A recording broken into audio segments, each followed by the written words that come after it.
नमस्कार। आज student band में आप लोगों का स्वागत है। आज हम लोग शुरू करेंगे NCF 2005 जो है राष्ट्रीय पाठचर्या की रूपरेखा 2005 नेशनल कैरिकुलम फ्रेमवर्क। ये भी टॉपिक बहुत ही इम्पोर्टेंट है और यहाँ से भी बहुत सारे क्वेश्चन बनते हैं क्योंकि ये जो शिक्षा व्यवस्था से संबंधित टॉपिक है। इसके पहले हम लोग जो है नई शिक्षा नीति 2020 पढ़े थे। जो आपकी सबसे पहले तो जो शिक्षा नीति आई 1959 में आई, उस समय इंदिरा गांधी प्रधानमंत्री थी और वो कोठारी आयोग से जो उसका संबंध था।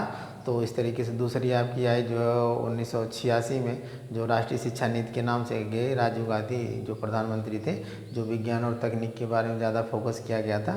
फिर उसके बाद अब तीसरी जो है नई शिक्षा नीति आपकी 2020 आई, जिसके बारे में हम लोग जान चुके हैं। तो उसी से संबंधित लगा हुआ टॉपिक है जो आपका राष्ट्रीय पाठचर्या की रूपरेखा NCF 2005, जो आपका जो एक तरीके से पाठ्यक्रम है।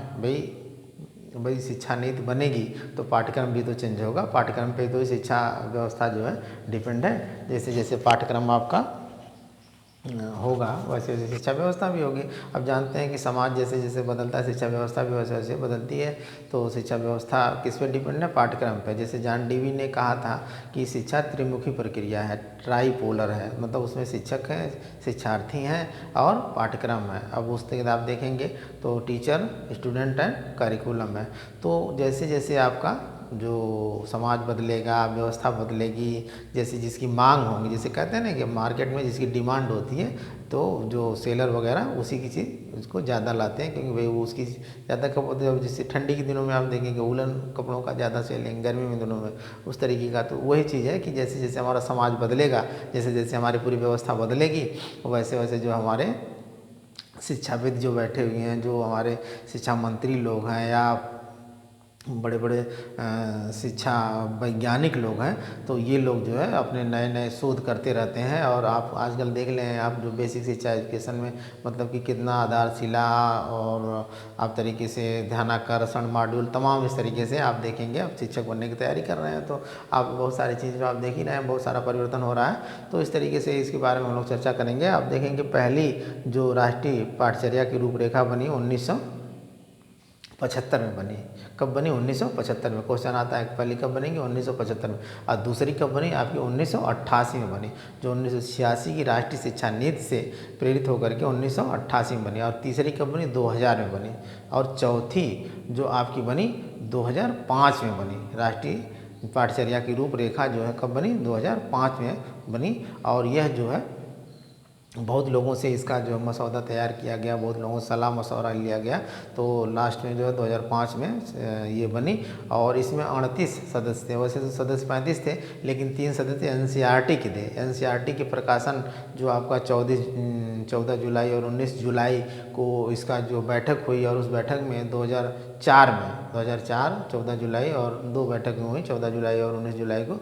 और उसके बाद इसको निर्णय लिया गया कि भाई एक नया पाठ्यक्रम लाया जाए जो समाज के लिए और ये पूरी व्यवस्था के लिए, जो शिक्षा व्यवस्था समाज जैसे जैसे बदल रहा है वैसे वैसे शिक्षा व्यवस्था भी बदलनी चाहिए। तो उसके बाद उसमें टोटल, अगर कभी क्वेश्चन आता है कि टोटल कितने सदस्य थे NCF 2005 को बनाने के लिए, तो अगर मान लीजिए उसमें 35 और 38 दोनों देता है ऑप्शन, तो आप 38 को ही लगाएंगे। अगर मान लीजिए 38 नहीं देता, केवल 35 देता, तो आप 35 को ही लगाएंगे, क्योंकि 3 सदस्य जो थे वे NCERT के थे और उसमें प्रोफेसर यशपाल भी थे। और इसके अध्यक्ष कौन थे? जो NCF 2005 के अध्यक्ष कौन थे? प्रोफेसर यशपाल थे, जो न्यू दिल्ली में प्रोफेसर थे यूनिवर्सिटी में। तो इस तरीके से, और इसके निदेशक अगर पूछता, डायरेक्टर पूछता, तो प्रोफेसर कृष्ण कुमार जी थे, जिन्हें पूरा करने का जो है जिम्मा दिया गया था। तो इस तरीके से 21 समूहों का गठन हुआ। और जो रविंद्रनाथ टैगोर, गुरुदेव रविंद्रनाथ टैगोर, जो हमारे राष्ट्र कवि, जिन्हें नोबेल पुरस्कार भी, प्रथम नोबेल पुरस्कार भी मिला था गीतांजलि नामक वो जो कविता के ऊपर। तो इस तरीके से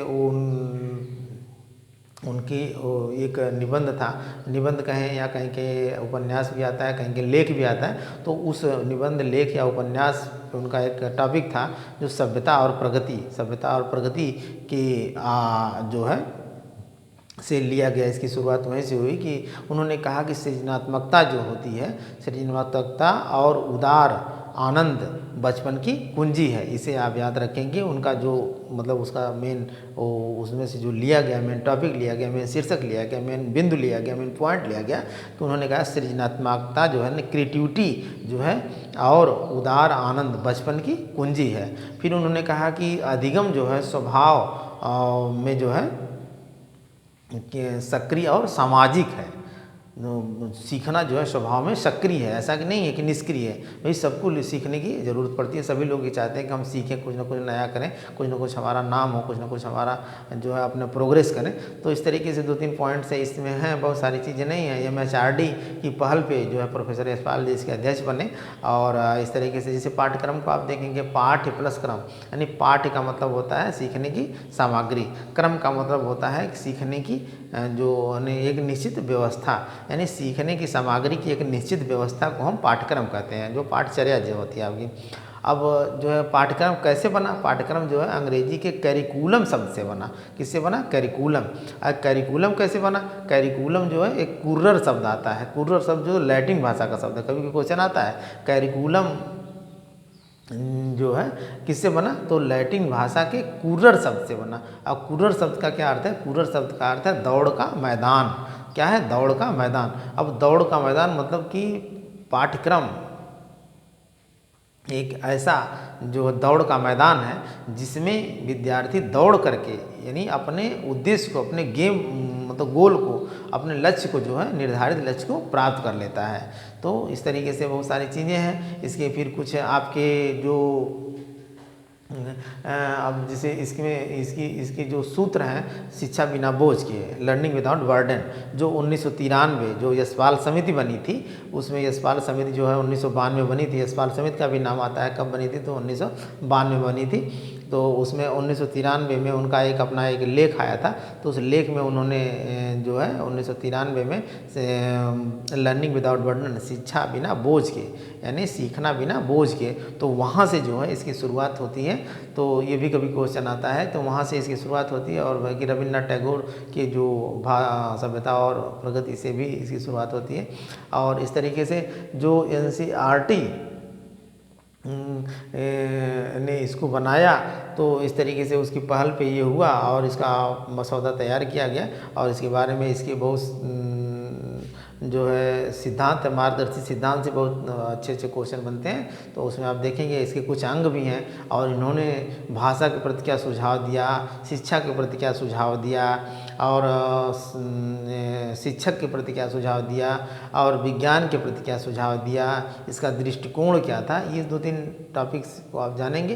तो बहुत सारा इसमें नहीं है। इसको आप समझने से पहले थोड़ा सा आप कॉन्सन्ट्रेट, मतलब एक तरीके से एकाग्र करके मन को समझेंगे, क्योंकि ये हमारे दैनिक जीवन से, भाई शिक्षा व्यवस्था कहते हैं ना कि सफलता जो है तभी मिलती है जब व्यक्ति जो है जानता है। जैसे कहा गया है ना, व्यक्ति जब तक पढ़ेगा लिखेगा नहीं, समझेगा बुझेगा नहीं, तब तक उसका जीवन जो है एक पशु के समान है। मतलब शिक्षा बहुत ही ज़रूरी है। समाज में अगर सम्मान के साथ जीना है, मतलब एक तरीके से मर्यादा के साथ जीना है, एक तरीके से अपने आप को एक पर्सनालिटी बना के जीना है, तो शिक्षा बहुत ज़रूरी है। और ये ज़रूरी नहीं है कि मतलब आदमी जो है कहीं न कहीं एडजस्ट हो जाए। हम कह रहे हैं सरकारी जॉब ना, उसके प्राइवेट जॉब में, लेकिन जानकारी लेना जो है अपने जैसे कहा गया है ना कि भाई किसी देश को चलाने के लिए संविधान की आवश्यकता पड़ती है, वैसे जो है जो समाज में जो है अपने इस शिक्षा व्यवस्था को चलाने के लिए जो है एक पाठ्यक्रम की आवश्यकता पड़ती है। तो इस तरीके से उसी को देखते हुए जो शिक्षाविदों ने पाठ्यक्रम बनाया, तो हम लोग देखेंगे कि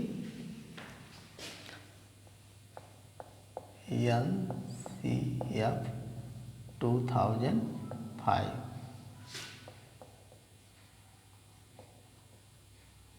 नेशनल करिकुलम फ्रेमवर्क 2005, ये आपकी है राष्ट्रीय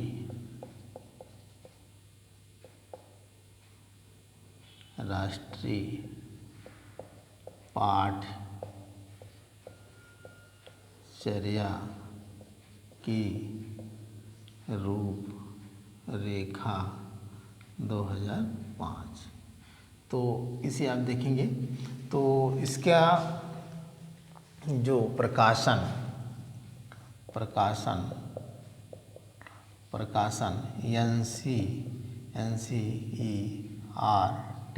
NCERT ने किया। किसने किया? NCERT ने किया। और NCERT और प्रकाशन किसने किया? NCERT ने किया। और इसकी जो बैठक हुई थी 14 जुलाई और 19 जुलाई 2004 को हुई थी।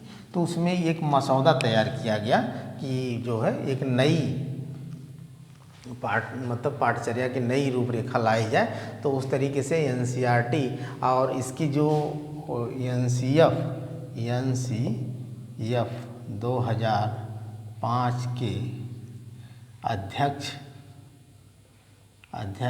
प्रोफेसर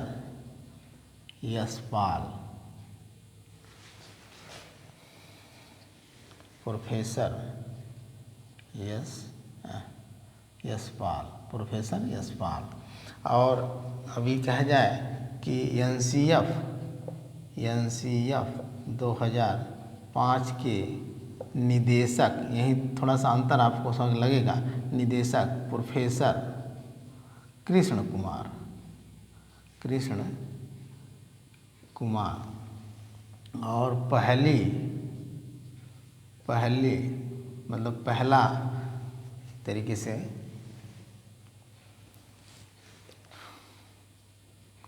पहला NCF कब बना आपका? 1975 में। और दूसरा NCF, ये इसको आप समझ जाएंगे, नेशनल कैरिकुलम फ्रेमवर्क, राष्ट्रीय पाठचर्या की रूपरेखा 1988 में। और तीसरा NCF बना आपका 2000 में। और चौथा NCF कब बना? 2005 में। ये इसी को हम लोगों को पढ़ना है। कब बना? 2005 में। तो अब इसके लिए जो है इसका उद्भव कहाँ से हुआ? उद्भव या शुरुआत, उद्भव कह लें या शुरुआत गुरुदेव रविंद्रनाथ टैगोर के निबंध या उपन्यास या लेख, क्या था इनका? लेख था सभ्यता और प्रगति। सभ्यता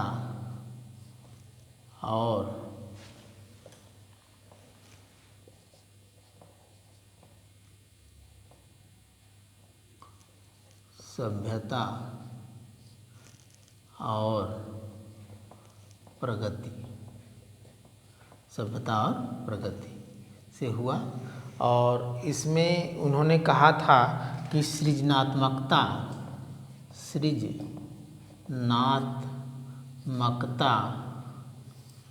और उदार आनंद बचपन की कुंजी है। इनका उद्भव या शुरुआत यहीं से होती है। ये भी क्वेश्चन आपका कभी कभी बनता है। और इसका नारा क्या था? इसका नारा था, यहाँ पे थोड़ा सा देख लेते हैं। ये नारा था शिक्षा बिना बोझ के।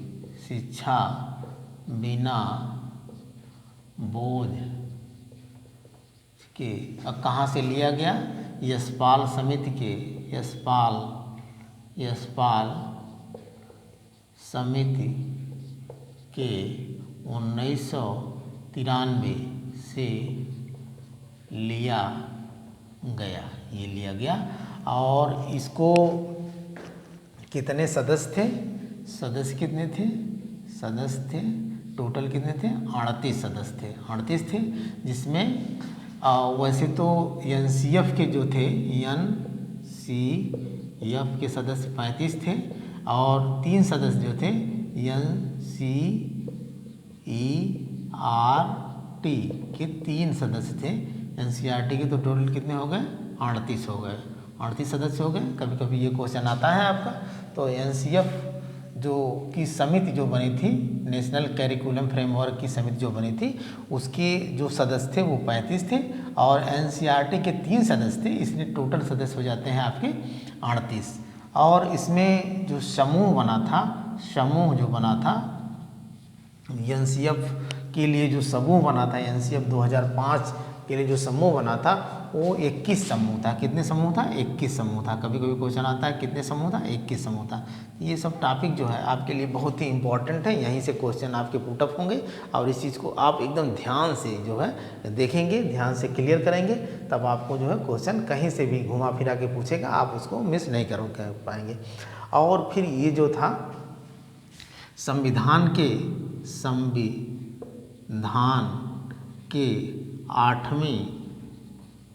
8वीं अनुसूची में इसका अनुवाद में, संविधान के 8वीं अनुसूची में अनुवाद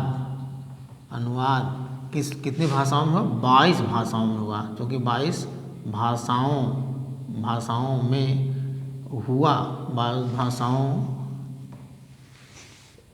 में हुआ। और सबसे पहले 17 प्रदेश में इसे लागू किया गया, 17 प्रदेश में लागू किया गया। और जब लागू किया गया तो जो केंद्र सरकार थी सभी प्रदेशों को 10-10 लाख की जो है अनुदान राशि दी थी। तो इस तरीके से ये आपका ये हो गया। और जो आपका इसके पाठचर्या थोड़ा सा देख लेते हैं, कभी कभी क्वेश्चन वहाँ से भी आ जाता है, तो उसको भी आप देख लेंगे कि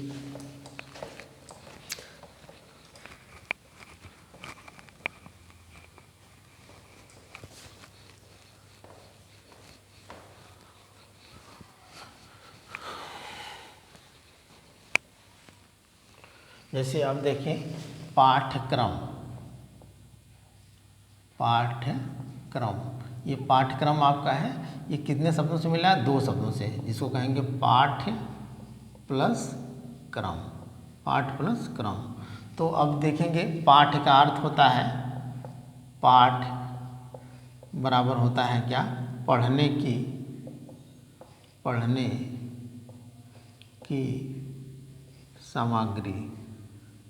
सामग्री। और क्रम का अर्थ होता है एक निश्चित व्यवस्था। अब तो इस तरीके से कह लिया जाएगा, पढ़ने की सामग्री की एक निश्चित व्यवस्था को पाठ्यक्रम कहते हैं। पढ़ने की सामग्री के एक निश्चित व्यवस्था को पाठ्यक्रम कहते हैं। ठीक है, पढ़ने की सामग्री की एक निश्चित व्यवस्था को पाठ्यक्रम कहते हैं। अब पाठ्यक्रम या पाठचर्या ये किससे बना? अंग्रेजी के कैरिकुलम शब्द से बना। कैसे बना? कैरिकुलम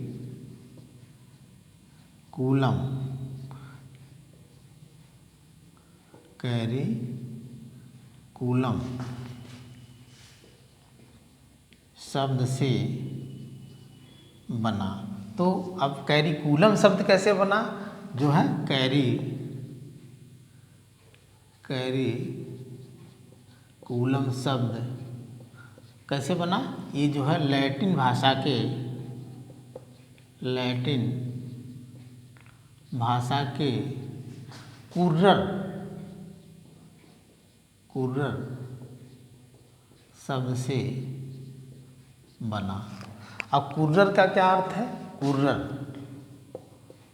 कुर्रर का अर्थ है दौड़ का मैदान, दौड़ का मैदान, दौड़ का मैदान। कहना है क्या कि पाठ्यक्रम एक ऐसा दौड़ का मैदान है, पाठ्यक्रम एक ऐसा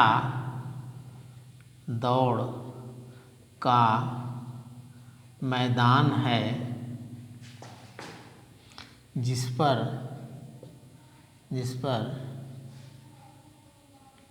विद्यार्थी दौड़कर अपने निर्धारित लक्ष्य को प्राप्त करता है। बस यही समझ लें। तो इस तरीके से यहाँ से भी कभी कभी क्वेश्चन आता है कि जो है कैरिकुलम में जो किस शब्द से बना है, कुर्रर शब्द से बना है, और ये किस भाषा का शब्द है? लैटिन भाषा का शब्द है। तो अभी इसके बारे में थोड़ा सा हम लोग जानेंगे कि इसके जो अंग या भाग कितने हैं। तो इस तरीके से एनसीएफ 2005 के अंग या भाग। तो यहाँ देखिए आप, पहला है परिप्रेक्ष्य,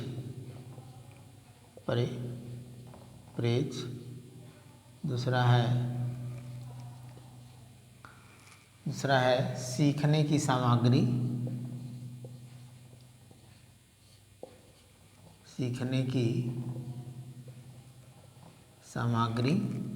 तीसरा है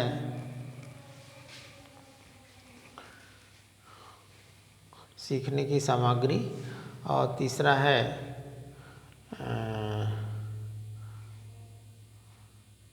पाठचर्या, विद्यालय का वातावरण। थोड़ा सा देख लेते हैं।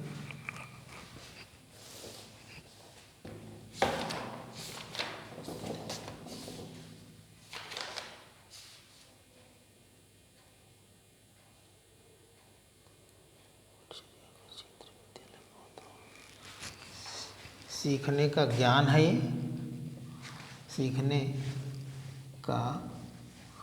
सीखने का ज्ञान, पाठचर्या का क्षेत्र,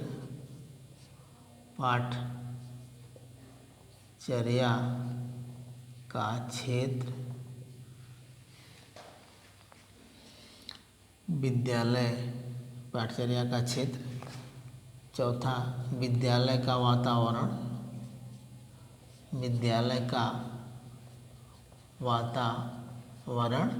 पांचवा है व्यवस्थागत सुधार। तो इसे आप देख लेंगे। अंग पूछता है कि एनसीएफ 2005 के कितने अंग हैं? तो 5 अंग हैं। परिप्रेक्ष्य, सीखने का ज्ञान, पाठचर्या का क्षेत्र या विद्यालय का जो है अवलोकन कह लें उसको, पाठचर्या जैसे विद्यालय को देखेंगे आप, विद्यालय का वातावरण, व्यवस्थागत सुधार। तो इस तरीके से अब मेन जो पॉइंट है आपका, उसमें हम देखेंगे, क्या देखेंगे? जो मार्गदर्शी सिद्धांत हैं इसके, क्या है? मार्गदर्शी सिद्धांत हैं। और यहाँ से जैसे आप ये जो मेन जैसे आपका नई शिक्षा नीति 2020, राष्ट्रीय पाठचर्या की रूपरेखा 2005, और आपका जो एक जो आपका लागू हुआ जो और जो एक तरीके से जो एक्ट बना 2009 में जो लागू हुआ, वो भी आपको हम आप लोगों को बताएंगे। तो इस तरीके से देखते हैं मार्गदर्शी एनसीएफ 2005 के मार्गदर्शी सिद्धांत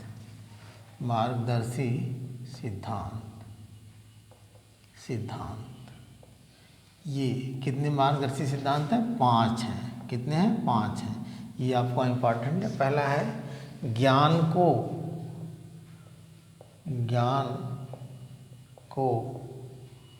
विद्यालय के बाहरी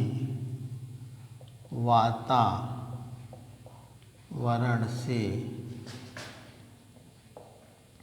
जोड़ा जाए। ज्ञान को विद्यालय के बाहरी वातावरण से जोड़ा जाए। दूसरा है पढ़ाई में रटंत विधि का प्रयोग न किया जाए। चौथा है तीसरा है पाठचर्या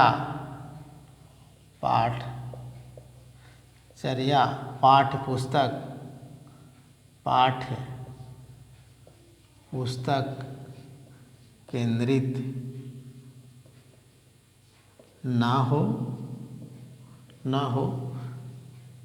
चौथा है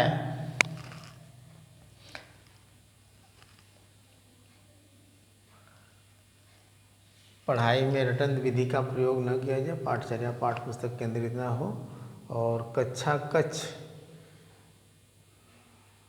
ज्ञान को विद्यालय के बाहरी वातावरण से जोड़ा जाए, पढ़ाई में रटंत विधि का प्रयोग न किया जाए, पाठचर्या पाठ्य पुस्तक केंद्रित न हो, और अगला है कि आपका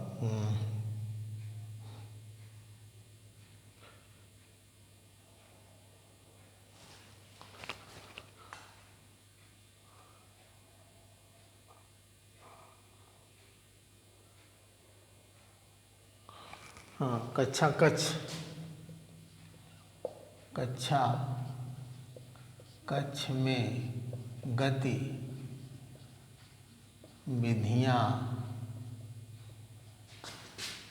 गतिविधियों का प्रयोग किया जाए। पांचवा है राष्ट्रीय भावना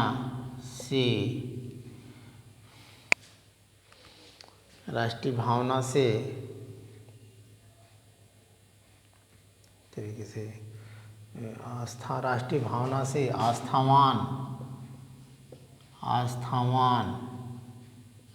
आस्थावान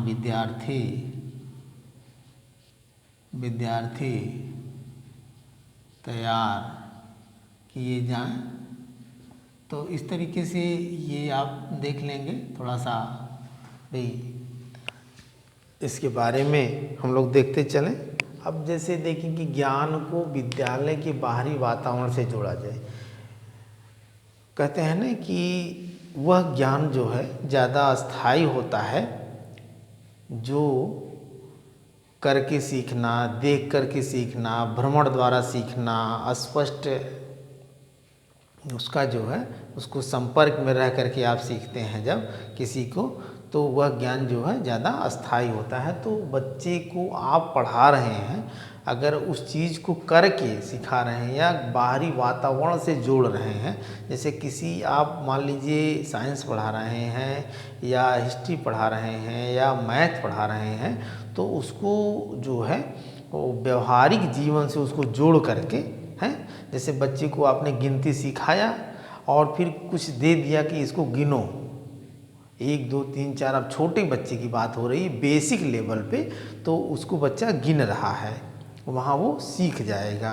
अब जैसे कि आप बड़े लेवल पे इकोसिस्टम पढ़ा रहे हैं, परितंत्र पढ़ा रहे हैं। अब इकोसिस्टम में तालाब का आपने पढ़ाया कि भाई छोटी जो होते हैं घास वगैरह होते हैं जो उत्पादक होते हैं, फिर उसके बाद छोटी मछलियाँ होती हैं जो प्राथमिक उपभोक्ता होती हैं, छोटी मछलियाँ को बड़ी मछलियाँ खाती हैं जो द्वितीय उपभोक्ता होती हैं, द्वितीय को उससे बड़ी मछलियाँ खाती हैं, या उस तरीके से जो है मेढक वगैरह हैं इस तरीके से जो हैं, या सर्प हैं जो पानी वाले इसको खाते हैं, तृतीय उपभोक्ता होते हैं। तो इस तरीके से फिर उसके बाद लास्ट में आप देखेंगे कि चील वगैरह उसको खा जाते हैं, आदमी वगैरह, तो इस तरीके से मछलियों को, तो उसका आप किसी तालाब के करीब ले जा कर के अवलोकन कराएंगे तो बच्चे के समझ में वो जो है जल्दी समझ में आएगा कि ज्ञान को उन्होंने कहा एनसीएफ 2005 के जो मार्गदर्शी सिद्धांत थे, उन्होंने कहा कि ज्ञान को विद्यालय के बाहरी वातावरण से जो है वातावरण से जोड़ा जाए। सिखाने के लिए आप जब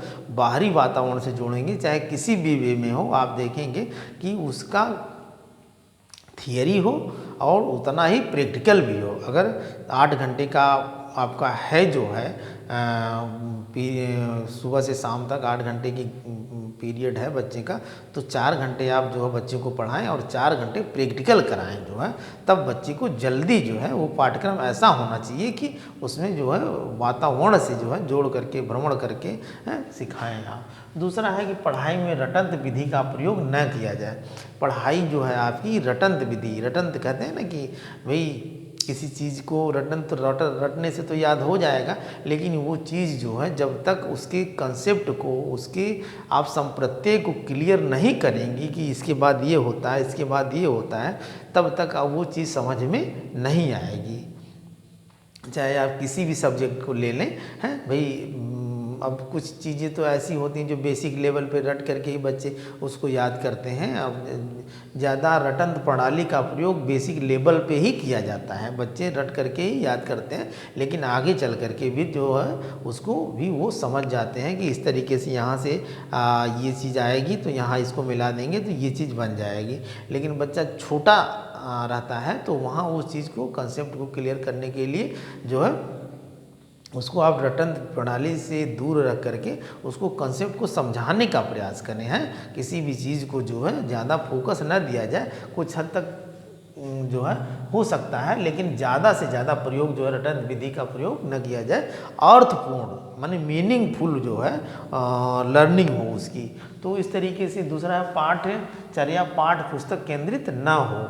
पाठ्य पुस्तक केंद्रित ना हो कि मतलब कि केवल पाठ से ही संबंधित चीज़ें आप उसको ना बताएं, पूरा उसका समुचित विकास हो, सर्वांगीण विकास हो, जो है एक तरीके से होलिस्टिक डेवलपमेंट हो जिसे कहेंगे, तो पूरा जो है उसका डेवलपमेंट हो बच्चे का, और वो जो है आपका वो एक तरीके से बाल केंद्रित हो। कैसा हो? बाल केंद्रित हो। बच्चे पाठ जो है आपकी जो पाठचर्या हो क्या हो? बाल केंद्रित हो। बच्चे का स्वभाव कैसा है, बच्चे की रुचि कैसी है, बच्चे की योग्यता कैसी है, बच्चे का स्वभाव है, बच्चे का रुझान किस तरफ है, क्या पढ़ने का मन कर रहा है, खेलने का मन कर रहा है तो उसको खेल खेल में ही पढ़ाइए, हैं। और अगर वो बच्चे का मन कर रहा है कि नहीं सर आज कोई कहानी के माध्यम से बताए, तो आप कहानी के माध्यम से बताएंगे। आज बच्चा कह रहा है कि नहीं सर आज हम लोग जो है जैसे किसी इस तरीके से जो उसकी हॉबी है सर, आज सैटरडे है तो इस तरीके का जो है अंताक्षरी वगैरह, तो इस तरीके से तो उसमें भी आप चाहें तो बच्चे की जो है कॉन्शियस माइंड को, उसके दिमागी विकास को आप जो है विकसित करने का प्रयास करें। तो इस तरीके से कहना है कि पाठ्य पुस्तक केंद्रित ना हो, चौतरफा विकास हो उसका, पूरा जो है कॉस्मोपॉलिटन जो है पूरा उसका डेवलपमेंट हो, और कक्षा कक्ष में गतिविधियों का प्रयोग हो। ये तो बहुत अच्छी चीज़ है। आज की जो एलसीएफ आपका आया है कि आप देख रहे हैं कि छोटे बच्चों को सिखाना है, पढ़ाना है। अब देखिए नई शिक्षा पॉलिसी में 5+3+3+4 आया है, तो जो ये 5 साल का जो पीरियड होगा, 3 साल आपका जो आंगनबाड़ी में या लोअर केजी, अपर केजी, नर्सरी, और 1 साल 2 साल अच्छा 1-2 में, इसमें बच्चा जो गतिविधि के माध्यम से ही सीखेगा, उसमें बच्चा केवल खेल खेल में ही सीखेगा। जैसे बच्चा घर पे स्वतंत्र रहता है, घर पे फ्री रहता है, घर पे माँ बाप के संपर्क में कूदता है, गाता है, उसको किसी प्रकार की बाधा न हो। भाई अनुशासन तो हो, लेकिन वो स्व अनुशासन हो, बच्चा ये समझे कि ये चीज़ हम कर रहे हैं तो वो गलत है, उसको वो दंडात्मक प्रणाली ना हो कि बच्चा भय के डर के मारे जो है उस चीज़ को वो जो है वहाँ से भागे ना, वो चीज़ जो है उसमें वो रुचि ले। जैसे कभी कभी होता है ना, आप बच्चों को इतना प्रेम करने लगे कि बच्चा जो है एक शिक्षक की बात को बच्चा जो है अपने माँ बाप की बात से भी ज़्यादा मानता है। जैसे कभी कभी आप देखेंगे कि बच्चा आपका पढ़ रहा है और स्कूल से आया होमवर्क कर रहा है, आप उसको बताएंगे बेटा ऐसे नहीं ऐसे करो, ये सवाल ऐसे नहीं ऐसे लगेगा, तो वो कहेगा नहीं सर हमारी मैडम हमारे सर ऐसे बताए थे। वो आपसे ज़्यादा अपने शिक्षक पे विश्वास करता है।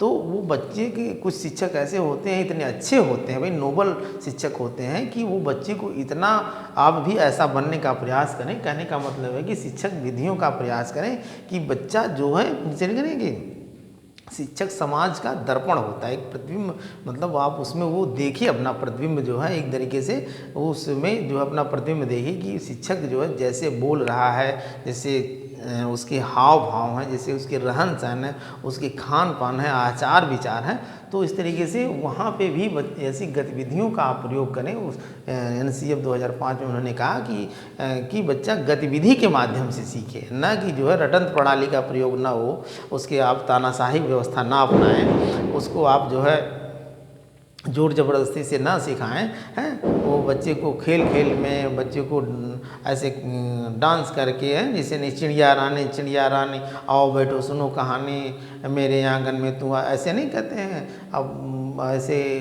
तमाम कहानी कविताएं हैं, तमाम ऐसी चीज़ें हैं। तो इस तरीके से जो है आप उसको कहने का मतलब यही है, राष्ट्रीय भावना से आस्थावान विद्यार्थी तैयार किया जाए। भाई अब राष्ट्र से बढ़ के कुछ भी नहीं है। हम जिस राष्ट्र में रहते हैं, जिस देश में रहते हैं, सबसे हमारा जो है मूल्यवान हमारा राष्ट्र ही, हमारा देश ही है। हम अपन उसी के लिए सेवा कर रहे हैं, उसी के लिए समाज को जगाने का काम कर रहे हैं। चाहे आप जहाँ भी रहें, चाहे जिस भी परिस्थिति में रहें, चाहे घर पे रहें, चाहे विद्यालय में रहें, चाहे कहीं जॉब कर रहे हैं, चाहे आप अपने किसी भी स्थिति में रहें, तो हर जगह आपके अंदर वो भावना, ये ऐसा नहीं है कि भाई जो देश की सेवा कर रहे हैं, चाहे थल सेना, जल सेना, वायु सेना वाले, वही केवल देश की सेवा कर रहे हैं। अगर आप एक शिक्षक हैं तो आप अपने दायित्वों का निर्वाह एक शिक्षक देने का समय से जाएं, समय से आएँ, अपने सिलेबस को पढ़ाएं और ऐसा पढ़ाएं कि बच्चे उसका कुछ जो है अर्थ समझें। वो ऐसा नहीं कि आप बहुत ज़्यादा पढ़े लिखे हैं और ऐसा पढ़ा रहे हैं कि बच्चे जो कुछ समझ ही नहीं पा रहे हैं, तो ऐसा भी नहीं होना चाहिए कि वो। तो आप अगर एक स्टूडेंट है तो आप अपना स्टूडेंट का काम वैसे ही करें। आप एक एज ए फादर हैं, मतलब बच्चे के बाप है, तो आप ऐसा रोल निभाएं। अगर आप माँ बाप के साथ बेटे का ऐसा रोल निभाएं। नहीं, समाज के प्रति जो है हर समय अपने को आप जो है अच्छा बनने का प्रयास करें। तो हमारे नहीं कहते हैं लोग कि अरे अब एक जने के जो न सुधरले से पूरा समाज सुधर जाए। तो कोई आदमी होगा ना, जैसे कुछ लोग होते हैं नल को खोल दिए, अब चल रहा है, पानी गिर रहा है, तो ये भी गलत है ना, उसको बंद कर देना चाहिए। लोग अरे करें तो उसको कोई बंद करना, तो कहते हैं कि अरे छोड़ो यार जाने दो। अरे अच्छे ये अभी कहीं दिन में भी लोग बल्ब वगैरह जला करके छोड़ देते हैं। अरे कौन सा हमारे घर का जा रहा है। तो वो भी मतलब कि राष्ट्र की भावना, देश की भावना होनी चाहिए कि नहीं, जो गलत हो रहा है, चाहे रास्ते चलते जैसे कुछ लोग होते हैं ना, कहते हैं कि अपना काम बनता तो भाड़ में जा जनता, ऐसा नहीं होना चाहिए। समाज के प्रति हम सचेत हैं, हम एक जिम्मेदार नागरिक हैं, तो ये सोचें हम जो है कि भाई हम समाज के लिए क्या कर रहे हैं, अच्छा करें। कहने का मतलब है कि राष्ट्रीय भावना से विद्यार्थी जो हों वो राष्ट्रीय भावना से आस्थावान हो, उनके अंदर राष्ट्रीय की हित की भावना जागे। तो इस तरीके से ये है। और उसके बाद है NCF 2005 के सुझाव। अब सुझाव को आप देखेंगे, सुझाव इन्होंने ये कहा कि जो है बच्चे का आप जो है सक्रिय रखें, बच्चे का आप अवलोकन करें, बच्चे को बाल केंद्रित शिक्षा दें, बच्चे को आप जो है विद्यालय के अलावा जो है बाहरी वातावरण से जोड़ें। बच्चे को आप जो है समावेशी शिक्षा का मतलब कि जो बच्चा विद्यालय में आ रहा है, अगर बच्चा जो है किसी भी प्रकार से उसके साथ भेदभाव न करें, चाहे वो किसी भी जाति का हो, चाहे भी किसी भी धर्म का हो, चाहे भी वो किसी भी लिंग का हो, चाहे भी किसी भी आर्थिक या सामाजिक स्थिति का हो, सभी बच्चे, या चाहे भी किसी भी मेंटली या रिटार्डेड या मानसिक रूप से अक्षम या किसी प्रतिभाशाली, तो सभी बच्चों को आप सबका आकलन करते हुए सबको एक साथ शिक्षा देने का प्रयास करें। उसी के मतलब समावेशी शिक्षा का, औपचारात्मक और निदानात्मक शिक्षा दें। भाई आप एक तरीके से उसके बारे में जानें और उसके बाद उसका उपचार भी आप करें। लोकतांत्रिक मूल्यों का भी उसमें विकास आप करें। भाई लोकतंत्र है, समाज है, आप परिवार के बारे में बताएं, माँ बाप के बारे में बताएं कि भाई सबका आदर करो, नैतिकता की भावना उसके अंदर विकसित करें, हैं। तो इस तरीके से, और सूचना को ज्ञान ना आप माने। सुझाव उन्होंने दिया कि सूचना जो है, जैसे किसी ने कह दिया कि आज जो है बारिश होने वाली, तो उसको ये ज्ञान न हो भी ये ज्ञान है, नहीं, सूचना आ गई, हो सकता हो या हो सकता मानसून न बने तो न हो। तो इस तरीके से, या आज ये ट्रेन आने वाली है तो उसको ज्ञान न, अभी ये आने वाली आएगी, हो सकता है कहीं कोई हादसा हो जाए, रुक जाएगी। तो किसी भी तरीके की सूचना को ज्ञान न माने और ज्ञात से अज्ञात की ओर आप उसको सिखाने का प्रयास करें कि मतलब की चीज़ है, जो चीज़ थोड़ी बहुत आ रही है उसको, तब उसको बाद जो है उसको, जहाँ जो चीज़ नहीं आ रही है वहाँ से पहले ही बार आप उसको कस के जो है भारी चीज़ दे देंगे तो वो चीज़ को वो वहाँ से हट जाएगा। तो इस तरीके से कहने का मतलब धीरे धीरे धीरे आप अमूर्त से, मतलब मूर्त से अमूर्त की तरफ, जो चीज़ स्पष्ट दिखाई दे रहा है उससे आप जोड़ करके फिर जो चीज़ नहीं है स्पष्ट है उधर आप ले चलें। तो इस तरीके से इसके सुझाव हैं जो आप एनसीएफ 2005 की। और शिक्षा में जो शिक्षक का जो रोल होगा, ये जो है एक तरीके से सुविधा दाता के रूप में हो, ना कि एक तानाशाह के रूप में हो, ये ना कि एक जो है वो दंडनात्मक प्रयोग ना करे। एक तरीके से वो जो है आपको स्व अनुशासन का प्रयोग करे, आपके दिमाग को इतना वो प्रिपेयर कर दे कि पढ़ना लिखना हमारे हित की बात है, अगर हम पढ़ेंगे लिखेंगे तो हमारी भलाई है? उसमें टीचर क्या क्या जाएगा है। तो आप उसको इतना प्रेरित कर दें, एक मोटिवेशन उसके अंदर भरने का काम करें। शिक्षक का यही है कि उसके एक जो है मार्गदर्शक हो, उसका एक सहयोगी हो, एक सुविधादाता के रूप में हो। और भाषाएं जो हो, भाषा के संबंध में उन्होंने कहा कि भाषा जो है मातृभाषा का प्रयोग, शिक्षा जो विद्यार्थी शुरू में आए स्कूल में तो मातृभाषा का प्रयोग करे। और मातृभाषा के साथ साथ जो है जब बच्चा शुरू में कक्षा 3 तक पढ़ लिया तो उसके बाद थोड़ा सा जो है लिखित 3 तक तो मौखिक भाषा का प्रयोग करें, मौखिक भाषा का प्रयोग करें, फिर 3 के बाद वो लिखित भाषा का भी प्रयोग करने लगे। और जैसा कि एनसीएफ ये आपकी राष्ट्रीय शिक्षा नीति में भी आप देखेंगे कि कक्षा 2 तक, मतलब कि उधर जो आपका 5+3+3+4 में जो 5 साल का शुरू का पीरियड है, तो 3 साल तो आपका 3 साल के बाद ही बच्चा पढ़ने के लिए आ जाएगा। तो जो आपका जो ये कक्षा 1 से पहले 3 साल है वो, और 1-2 ये, तो इसमें बच्चे का एग्ज़ाम नहीं होगा। तो यहाँ भी उन्होंने ये बात कही कि बच्चे की लिखित परीक्षा जो है आपकी 3 के बाद चौथी कक्षा से शुरू होगी। और वो भाषा जो है, अब आप देखेंगे जो माध्यमिक स्तर पे है बच्चे को, तब अंग्रेजी भाषा का ज्ञान वहाँ दिया जाए। तो इस तरीके से जो उच्च प्राथमिक लेवल पे बच्चे को अंग्रेजी भाषा का ज्ञान दिया जाए। तो इन्होंने ये भाषा के बारे में और शिक्षण व्यवस्था के बारे में इन्होंने क्या बात किया, इन्होंने कहा कि भाई शिक्षण व्यवस्था जो है बाल केंद्रित होनी चाहिए। शिक्षक जो है बच्चे के स्वभाव, रुचि, रुझान, योग्यता, क्षमता है उसको देख करके जो शिक्षण की व्यवस्था करे वो। और इस तरीके से जो है, और अब जॉन एडम्स का जो था शिक्षक शिक्षार्थी जो है द्विध्रुवी प्रक्रिया थी, डाईपोलर थी, और जॉन डीवी का ट्राईपोलर त्रिध्रुवी प्रक्रिया थी, शिक्षार्थी और पाठ्यक्रम की शिक्षण व्यवस्था थी। इस तरीके से इन्होंने कहा भाई गणित के बारे में भी आप पढ़ाएं तो टीएलएम का प्रयोग करें, अधिक से अधिक बच्चे को टीचिंग लर्निंग मटेरियल का प्रयोग करके बच्चे को पढ़ाएं लिखाएं, ताकि बच्चा जो है अगर कोई चीज़ उसको मैथमेटिकल पोर्शन का कठिन लग रहा है तो उस चीज़ को आप टीएलएम के माध्यम से, जो आप देखेंगे स्कूलों वगैरह में जो बना रहता है आजकल तो बहुत सारे चित्र बने हुए हैं टीएलएम वगैरह की, भाई आप रेखा गणित पढ़ा रहे हैं या बीज गणित पढ़ा रहे हैं, अंक गणित पढ़ा रहे हैं, इस तरीके से तो आप उस तरीके का प्रयोग करें कि बच्चा उस चीज़ को समझ जाए, कंसेप्ट को क्लियर हो जाए वो। फिर आप साइंस वगैरह पढ़ा रहे हैं तो साइंस को भी आप अधिक से अधिक प्रैक्टिकली नॉलेज दें, हैं प्रैक्टिकली नॉलेज। अगर 50% थियरी पढ़ा रहे हैं तो पर डे आप 50% प्रैक्टिकली नॉलेज दें। प्रैक्टिकली नॉलेज ही उसको ज़्यादा माने रखेगा, ज़्यादा उसको ज्ञान एक्सेप्ट करेगा वो। तो इस तरीके से ये, और बच्चे के अंदर जो है आत्मज्ञान का बोध आप कराएं कि बच्चा जो है कुछ सीखे, कुछ करे। तो इस तरीके से ये एक बार हम लोग फिर पुनः रिपीट कर लेते हैं कि देखेंगे कि एनसीएफ 2005 को आप देख लें। तो एनसीएफ 2005 सबसे पहला एनसीएफ कब हुआ? 1975 में। दूसरा कब हुआ? 1988 में। तीसरा कब हुआ? 2000 में। और चौथा कब हुआ? 2005 में। 2005 एनसीएफ के बारे में ही क्वेश्चन आपसे पूछे जाएंगे।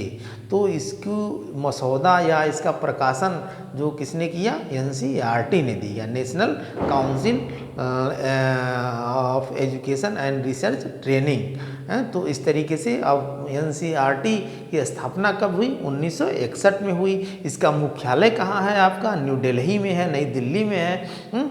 और इसकी जो बैठक हुई 2004 में हुई, 14 जुलाई और 19 जुलाई को 2 बैठक हुई, जिसमें अध्यक्ष जो थे आपके प्रोफेसर यशपाल जी थे और निदेशक जो थे प्रोफेसर कृष्ण कुमार जी थे। तो इस जो